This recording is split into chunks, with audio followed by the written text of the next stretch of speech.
Super Supportive by Sleyca. Chapter 147. Everyone, Everywhere. Now this is what we're talking about. This is what we mean when we say avowed are not us their tools for controlling us. The voice of the talk show host flowed from the radio of a restored 1959 Ford Fairlane as it cruised the dark, quiet streets of a California suburb. For our listeners who haven't heard about the situation in Uruguay, I think our listeners have heard by now, Wilbert. They're smart people. They're staying informed. You're right, Polly, you're right. But for anyone tuning in for the first time, the situation we're hearing about is a sign of things to come if we slack off on monitoring the avowed. If we let people who are not us live among us, this woman in Uruguay, she is already a member of their Chamber of Representatives. They have let her in there. And she's almost certainly is avowed. People who know her have said it. This is not a rumor, folks. It's really not, Polly agreed. People have said it. And even if they hadn't said it, you only have to look at her. You can tell through these videos that people have found of her that there is some magic and some mind control. Can you imagine what it's like in person? Forgive me, Polly baby, you're the love of my life. You're a breathtaking human being. I am 100% human. Take a look at Polly's pictures on our websites. That is what a gorgeous, all-natural human being looks like. But the woman in Uruguay, just look at her. Just listen to her. They say that appeal doesn't have a strong effect through screens. But what else would they say? She's an avowed, at least a B rank. Definitely, Polly agreed. At least a B. He's a really good guesser about this kind of things. And she says, get this, listeners, people have asked her about it, and of course she denies it, but she also says she feels sympathetic towards unregistereds and hopes her country will change the way it does things. A loud bell sound effect played. That's the warning alarm ringing. She's ringing it herself. It's coming out of her own mouth. Can you hear it? Wilbert gets frustrated, said Polly. I'm frustrated, too. How can so many of our fellow human beings not understand the risks? This woman, I shouldn't really call her that, this alien tool is already a politician. One day she could lead a country she shouldn't even be allowed to live in. She could be speaking at the UN. If that happens, she will have an effect on our president, on the leaders of other nations. Wilbert groaned dramatically. And it's not like it was in the old days. You old-timers remember, there used to be a lot more pushback from humans against the idea that just meeting some Artonans should change how we do things on our planet. But we all live now in a world where people, most people, almost all of our fellow human beings, are feeding at what I like to think of as that poisoned alien trough. It really is poisoned. That sweet taste is poison. And they're saying you and me and Polly are crazy. That these superhumans are just talented humans. But they're not. They're not. When they were children, they were human beings with some kind of a weakness. That's the theory that makes the most sense to us. And it's very sad. But if you read our books, We Dream of a Lonely Earth and Chaos is a Lie, you will understand that Polly and I are gentle people. We feel sorry for boys and girls with this weakness. Mental pliability is what we think it is. That makes them easier for the Artonans to manipulate and use. They are victims, but once they become avowed, once they become tools, I hate to say it, but we probably can't save them. They aren't one of us anymore. When you hear them saying things, you have to know it's really a wizard speaking through them. If humans were meant to have magic, it would have come to us through evolution, Polly said. Tell them about the book, baby. At this very moment, we're writing a book about raising human children, said Polly. We are writing it as fast as we can because everyone needs to read it. That's right, Polly. It's a parent's job to raise children the Artonans would be terrified to use. Strong, safe human boys and girls. We like to call them our little future listeners. Haha, that we do. Now, if you've already taken your kids to a house of healing, or if you've been sending them to a school that uses magical devices to enhance the magical education experience, don't panic. Our new book is going to include traditional human alternatives, advice from so many ancient human cultures. We really want to get to the heart of what human childhood is supposed to be. And we talk about the ways to cleanse your family of. The driver, whose fingers had been drumming against the steering wheel as he listened to the radio show, suddenly reached over and switched it off. His hands tightened on the wheel again. The vintage car accelerated. Just a few minutes later, it had to slow down to make the turn into a driveway. The headlights shone briefly on the house number. Below it, a matching plaque bore the name of the family who lived there. Moore. A bluish glow leaked through a gap in the blinds of the nearest guest room window. The woman inside was up late, staring at the screen of a tablet, trying to think of all the right things to say to her son, Jacob, even though his text messages had stopped coming in a while ago. All right, who set the sound system to play that Walter and Molly trash? The middle-aged woman who was speaking set her cards on the table and leaned back to look around the room. The non-avowed only speakeasy was just a pair of apartments in an F-City free housing block. A couple of years ago, some resourceful people had knocked out a few walls, installed soundproofing, and hung up a sign behind the bar that said Stormies. As far as such establishments went on Anesidora, it was of the lowest caliber, but it was limping along thanks to the location. It's Wilbert and Polly, said a young man wearing a Nessie technical jacket. They've said each other's beautiful human names about 20 times so far. He'd been struggling to finish the mint julep he'd ordered an hour ago, and the glass had left a ring of condensation on the laminate tabletop. The older man beside him was having no such trouble. All that was left of his fifth whiskey was a melting ice cube. He was glaring at it. I don't care what their names are. I come here to hang out with people who aren't casting spells every few minutes or giving me surprised looks when I have to pay for things with a Nessie card instead of an interface, said the woman. That doesn't mean I want to listen to a pair of foreigners tell me that all my relatives are Atonin mouthpieces and that I'm diluting my humanity by enjoying a good wrestling match at Brutal Ring. How many avowed could they even have met in real life if they don't live here? Another woman added. And what happened to the Canyon drum songs that we're playing? I haven't heard all of this year's batch yet. The Bagarodas are really outdoing themselves. The man with the empty whiskey glass pushed himself from the table so hard the poker chips they were using rattled. Turn that shit off, he bellowed. Cyril, said the woman who'd complained first, don't... He was already stalking across the sticky floor toward the bar. A couple of other people at the table winced or sighed. He's been in a bad mood for a year and a half, someone muttered. It has gotten... I know his feelings are hurt, but isn't he treating his kid horribly? His own parents basically disowned him. You'd think he'd want to do it differently than His kid? Shh! Who's his kid? The Nessie technical student asked curiously. Before anyone could answer the question, they were swearing from over by the bar, followed by the clatter of a polycarbonate beer mug bouncing across the floor.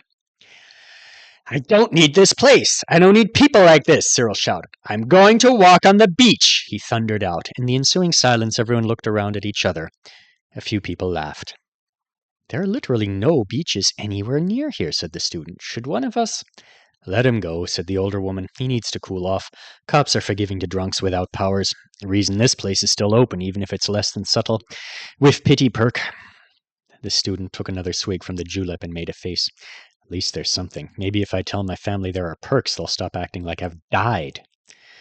The talk show cut off, and a moment later the Canyon drum song started up again.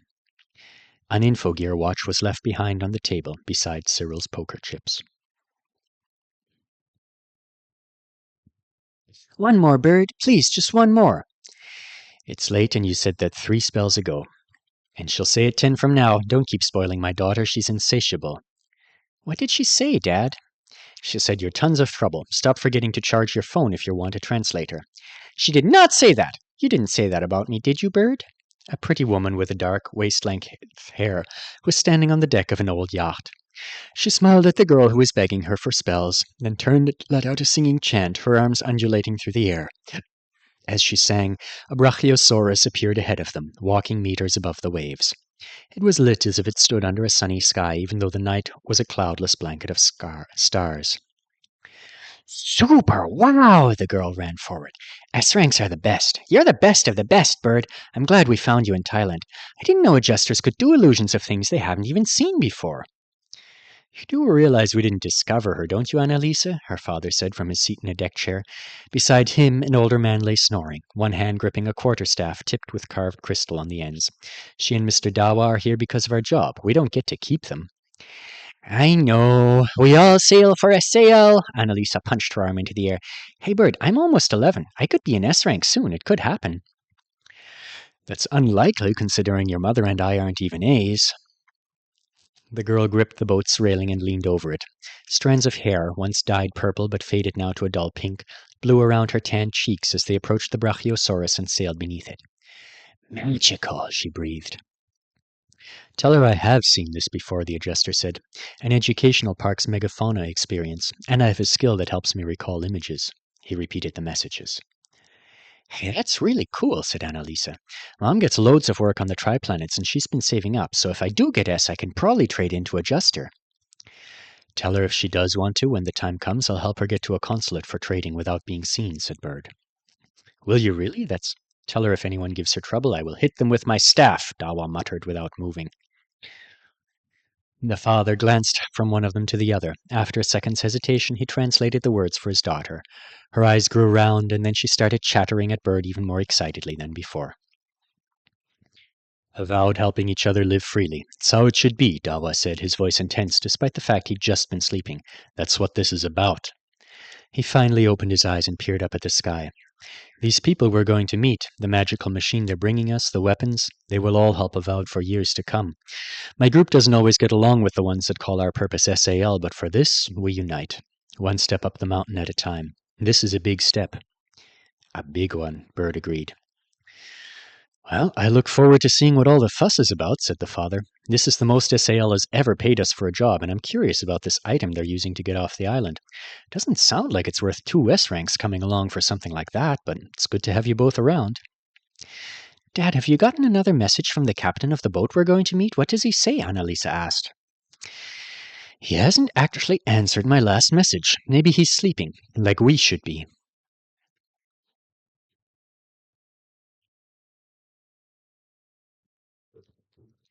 I have put our daughters to sleep for the 3rd time, Ethan Roberts announced as he flopped onto the bed beside his wife, Ekaterina. Thank you, she said, her hair spilling across one pillow, her arms clutching another to her chest. I scrubbed the last tattoo off her foot. I resisted the urge to use brute strength.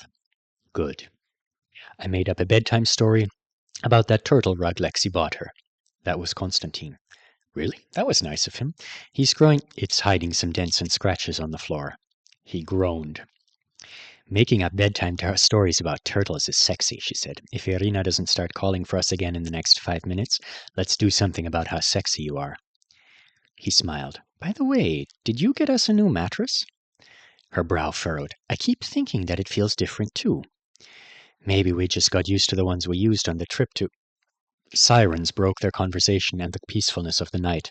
One screamed from overhead on the rooftop of their building. In an instant, the Robertses were down the hall in Irina's room, and Ekaterina was wrapping her arms around the little girl, who was covering her ears with her hands and howling her own confusion and fear back at the sudden noise. What is this? Ethan asked as they stood there staring at each other over their daughter's head. Disaster messages started to roll in, only to be interrupted by a more personal one. Emergency teleportation to a safe location is recommended for your child. Teleportation will be available shortly. The Triplanetary Government urges you to accept. Caretakers and comforters, bound by contract to their duty, will be on site to greet children as they arrive. When you are ready to consent to the teleportation of your child, please select yes. Yes. Da. They were both silent for a second. We'll get some things packed for her, Ethan whispered, in case it doesn't mind sending them with her. While he rushed around the room, stuffing a couple of beloved toys and favorite clothes into a small green backpack, his wife sat on the edge of the bed, consoling Irina with pats and whispered words, explaining what was about to happen. A few minutes later, the little girl was gone. Her mother stood on a turtle rug that covered a scarred patch of floor, her arms suddenly empty. This is the right thing, Ethan said. We both definitely know an emergency teleport isn't something you say no to. Yes, our boys, they'll be fine. We'll find some way to call. But the CNH campus should be safer than almost any... He stopped speaking as his interface flared a bright red. Emergency orders issued. No summons incoming. You are already at the location of your assignment. Orders. Persuade Avowed inside Nilama apartments to follow contract orders and evacuate. Do not use force or threats of force against other Avowed for the purpose of completing this assignment. Do not leave Nilama apartments until all Avowed are evacuated or new orders are issued. Refusal is not allowed. Payment will be... Ethan, you have a red ring of light over your head. You do too. He was still reading the assignment. I have to persuade our neighbors to listen to the system without using force. Most of them will do it on their own, but how am I going to make Mr. Way leave? He hasn't left 509 since before Lexi was born. What kind of orders? You just have to talk to our neighbors? Why, what do you have to do? I have to rip a bunch of equipment out of a boat in the marina and then run with it across the city. She looked down at herself. All right, I can. It's not too hard. I should probably put on some pants.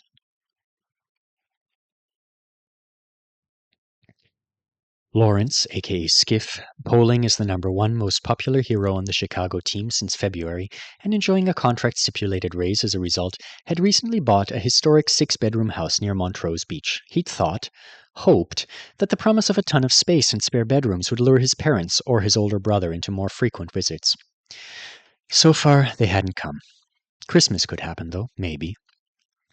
Saturdays were always crammed with events, so he had to wake up hours before dawn if he wanted a little personal time. He ate a cold beef sandwich in his new formal dining room and watched a recorded broadcast from Madrid on his interface while he answered fan mail.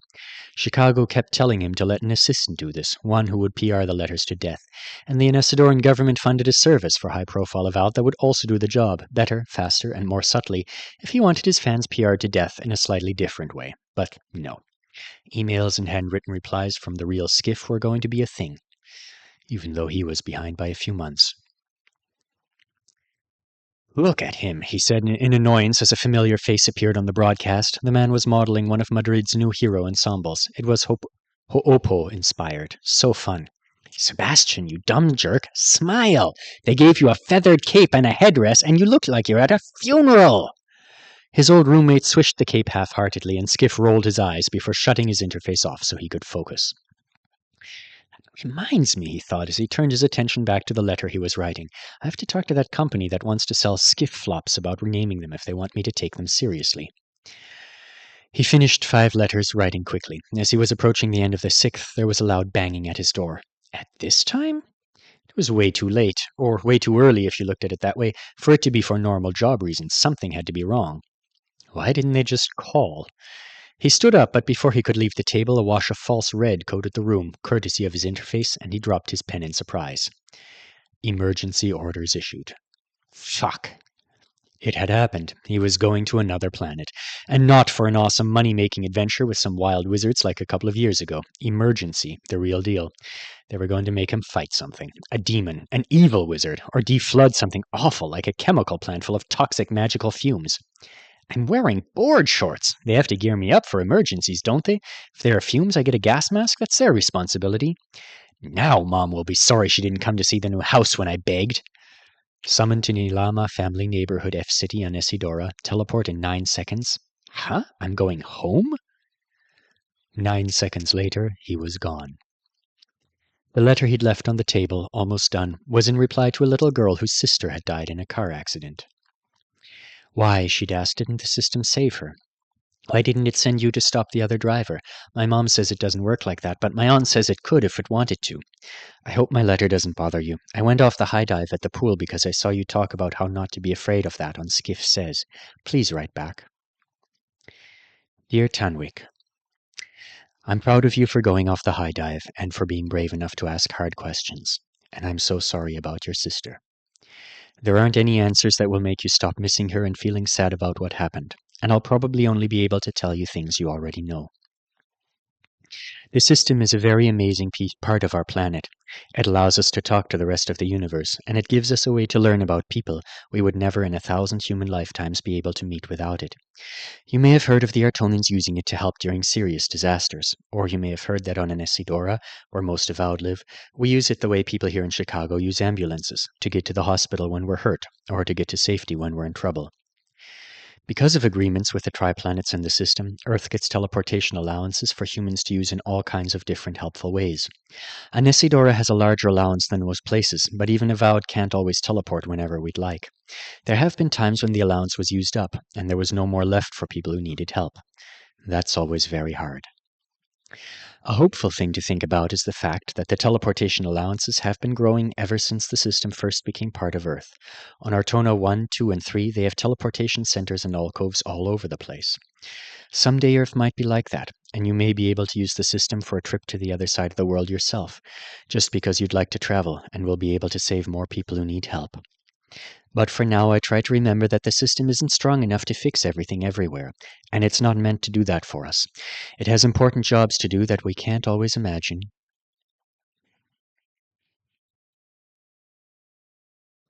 Official order. Apply life jacket spell impressions to designated human beings, not objects. Are you sure? If I make a sunken boat float again, a lot of people can ride on it. I am sure. It's sure, Jeffrey reported to the others who stood in the waiting room that had been set up in the TC for cold, wet red halos who were in between tasks. Does he get paid extra for every individual order it has to issue? A man murmured in Chinese. Is that the most important thing right now? Someone else said in the same language. He's actually good in the water. Official order. Rescue people from flooded location and direct them toward shelter. Follow instructions from assigned partner. Teleport in 6 seconds. Teleport is directly into water. Yesenia, Jeffy said to the woman beside him. Yes, Jeffy, we've got this, she said, winking one aquamarine eye at him. Brute divers, go! It was a summer night at Leaf Song, and the hungry cup flowers were feasting on the members of the Clurm swarm that hadn't been repelled by the spells coating the campus. Their staccato screeches were almost loud enough to drown out the conversation of two wizards who were strolling on a pathway between darkened buildings. An ancient sinker sender, almost certainly driven by half-witted humans feeding it nonsensical directions, fragmented into minute particles and ejected into the ocean of a foreign planet by a shield built on reversal theory rather than nullification. The speaker clicked her throat in a mix of interest and disapproval. It sounds like a problem from one of Exalted Master Gyako Tim's proving tests, her companion said. To remember how we set a room just for moaning that year. The streams, the stress sweat. I think discussing the response of the nascent contract will be a good topic for the winter meeting. Maybe. We'll see when it's over. Right now, I'm just hoping that this somehow leads to the loosening of summoning restrictions on the species, rather than even tighter ones. One of the campus automated carts approached from behind them and then passed. The lone first-year student riding in it didn't look their way. Wasn't that... Yes. Where is he going in such a hurry at this hour? Sina Stuart stepped off the cart and headed toward the domed, windowless black stone building. He didn't pause to properly straighten his student uniform, and when the door opened for him, he didn't hesitate to head around the curved hall that formed the hot lab's perimeter. Young Stuart, said Rory Roden, looking up from his desk at the primary's son entered his office. You must have so many questions about your class's recent exploration of the fourth bowel of... You aren't answering your messages in a timely manner, Stuart said in a rush. He leaned over the professor's desk. Roden's eyes flickered behind his monocle. The last message you sent was a mere 4, and I don't think anyone else on campus will come deliver news to you when that news might help you shed a portion of your great shame. You are such a charming conversationalist. I've missed an opportunity by not chatting socially with you more. Something is happening on Earth that puts many avowed at risk, said Stuart. A large magical spill of some kind in their ocean. Volunteers are gathering in the Grand Senate's inking hall now to be sworn to task. If you head to the Summonarium immediately, you will arrive in time to join them. Roden froze. It must be difficult for you to commit highly visible acts of service to the Triplanets while monitoring student explorations of fourth bowels, Stuart said, staring at him. Well, that's not untrue, but why would you... I brought you a cart.